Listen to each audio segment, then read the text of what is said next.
fair, and I'm not supporting fair or that tax.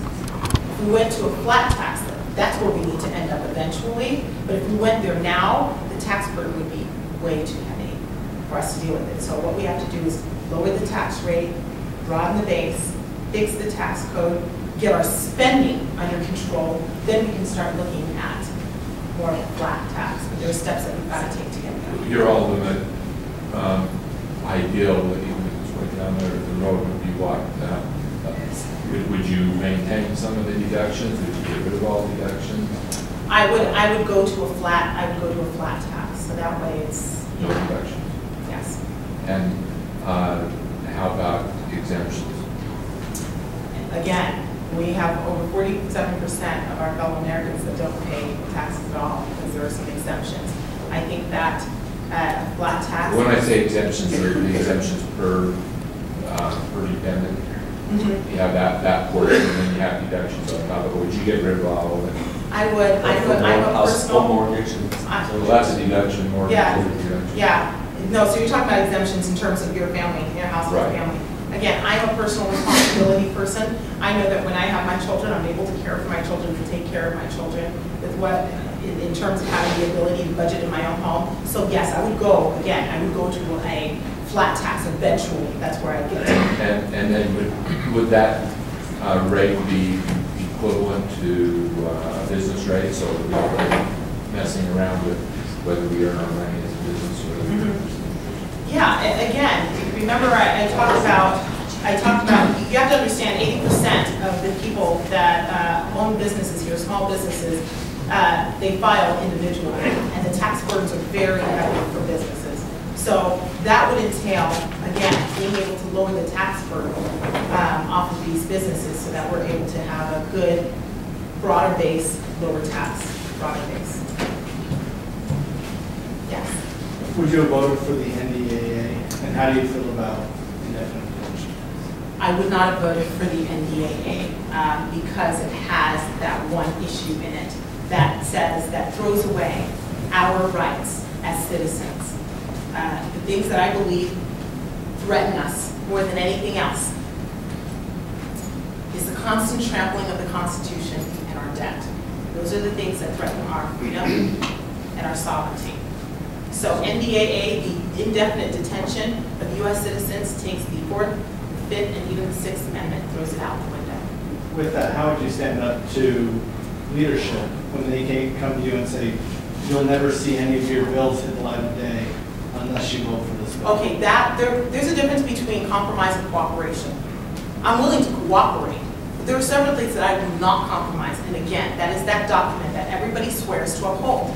And that's the Constitution. And we need to start holding the President and our Congress members accountable for not following those things, for taking U.S. citizens' rights and throwing them out the window. NDAA, there's stuff in it that has to be passed, but they try and throw some other things in there just because they say, well, this is a big issue. The problem with NDAA is nobody did their homework and committed. That's the problem. They have to do their homework, see exactly what's coming out, so when it hits the floor, we're not all surprised by it. But no, in no way, no shape would I have voted for NDA while there's a provision that says U.S. citizens can be detained indefinitely. No way, no how. You have to take that out, then we can start talking about cooperating. I'm interested that story you told in Saratoga Springs, the construction of the library. I think that's a really good story, but what things are you going to do to instill that type of personal responsibility into the hearts and minds of the American people that just don't feel that. They don't feel that personal responsibility. Well, here's the thing. You're right, they don't feel it because you've got the left that every time we want to put something on the table, scares people half to death. And we've got to start saying, listen, you want to know what's scary to me? I'm scared. What's scary to me is that my daughter, again, she has a family of her own. Her family will owe over $900,000 to get out of this mess. While they're taking these commercials and they're throwing, you've got Paul Ryan that's saying, that they have this commercial with him throwing the seniors off the cliff. That's scaring everyone. Of course it scares people. I mean, it's an awful commercial. And that's not necessarily what's true. There are things that we can do in Social Security that will not pull the rug out from under those who are on it today. We have got to be able to get the message to the American people, and that's educating them. And that's also saying to them, you know what? There are some representatives that have funneled money into your neighborhoods and it's done nothing to stem the tide of poverty. You are still in the same bracket, and your children will still continue to be in the same bracket unless we make some changes. There's only so much of the pie that you can dish out before it's gone. We need to allow people to create more pies. Your primary competition comes from the Utah state government, basically. That's their background. That gives them a lot of experience in working with the process of establishing laws and so on. You come from a mayoral background primarily, and of course the city council and so on. Do you feel that that gives them any kind of an advantage? And if so, what would you say about it? Okay, first of all, no, because the problem that we have is we keep sending way too many too experienced politicians to Washington. We keep sending too many career politicians to Washington. And if you want to say what that experience gives you, I believe that they're more suited to be in the Senate, to be honest with you. If you look at it, the 17th Amendment, before the 17th Amendment, the Senate used to be elected by the state legislature, right? The Senate is supposed to represent the state. That's their job. 2 at large represents the state. That's why you don't have districts. Who does the House represent? The people. That's where I've worked for almost a decade. We don't have enough people in Washington representing their people. Now you look at all these people, they'll say, I've got this endorsement, all of these endorsements, all of these other things. You know the endorsements I'm seeking out for? The people of the 4th District. Jim Matheson has proven that he's very good at what he does in beating, He is. beating Republicans. He is. How do you see yourself different such that you're going to be able to stand up to Jim Matheson? And I suspect he would be saying Mia Love's a lightweight, not, you know. Yeah, until he goes up against me. So I'm going to do this to you again, Kevin. Sorry. Everybody way back, and my Democrat friend who videotapes me and follows me around everywhere. It's okay. He shouldn't be scared, frankly. Here's the thing. Jim Matheson, he's 6-0. He is 6-0. It's not an accident. He is good at what he does. It's not a mistake. What he does is he's able to take Republican nominees. This is his formula. He takes Republican nominees, and in the eyes of the public, he is able to define them as being too extreme. If you look at it, some of the people that you've even talked about in the state legislature, who are they backed by? Club for Growth, Eagle Forum, all of those entities, right? When he does that, he's able to pick up the independent votes, some women votes, and even some Republican votes. He cannot win without those votes. That's why he's been able to pick up those votes. He's beaten us with that formula 6 times.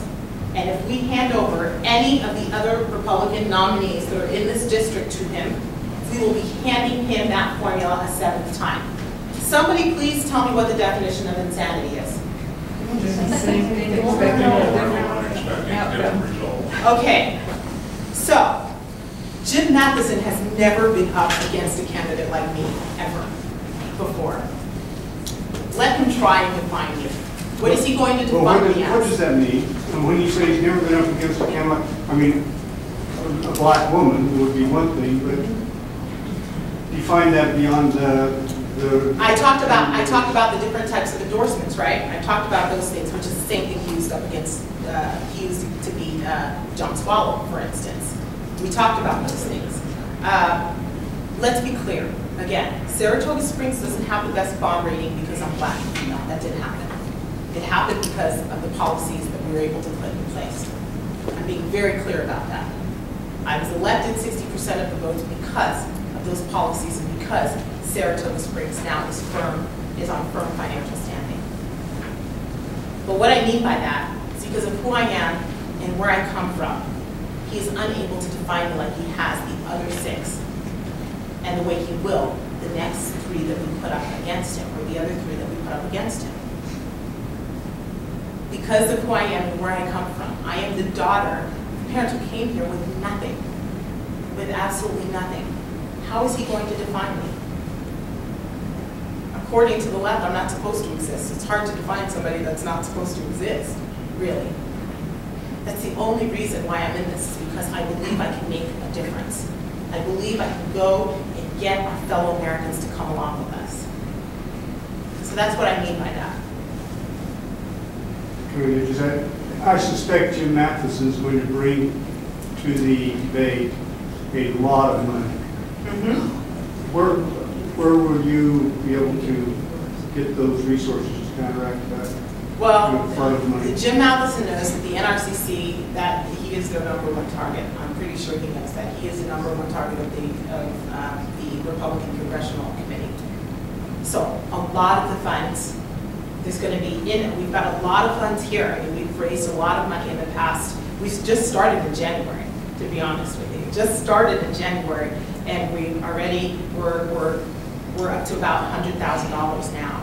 So we're raising money rapidly, and that's with a lot of help, a lot of individual donors in the state of Utah. But our job is to make sure that we don't beat up on each other. Let's be clear, okay? It's going to make it a lot easier if we're all united behind a candidate and somebody can come out of convention with 60% of the votes. Because then all of those resources go behind a candidate instead of it being split. You've got two Republicans going up against each other while Jim Matheson just gains ammunition and hangs out and gains funding. And after they beat up on each other, then he's left with the rest of it. So what we've got to do is, if we can come out of convention, there's just no doubt to me.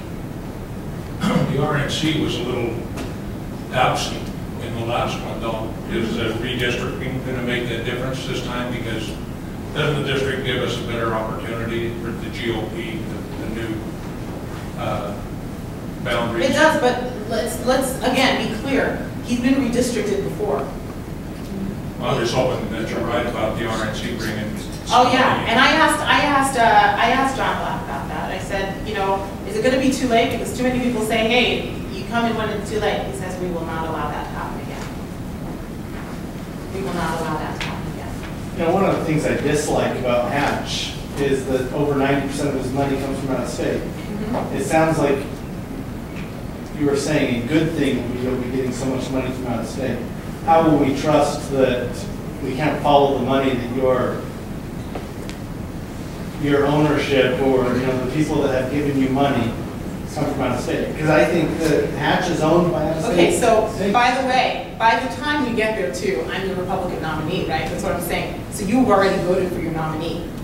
So at that point, I mean, again, I don't owe anybody but the people in the Utah 4th Congressional District. You have to understand, my motivations are different than a lot of the motivations of other candidates. My husband makes a great living for us. I'm happy where I am.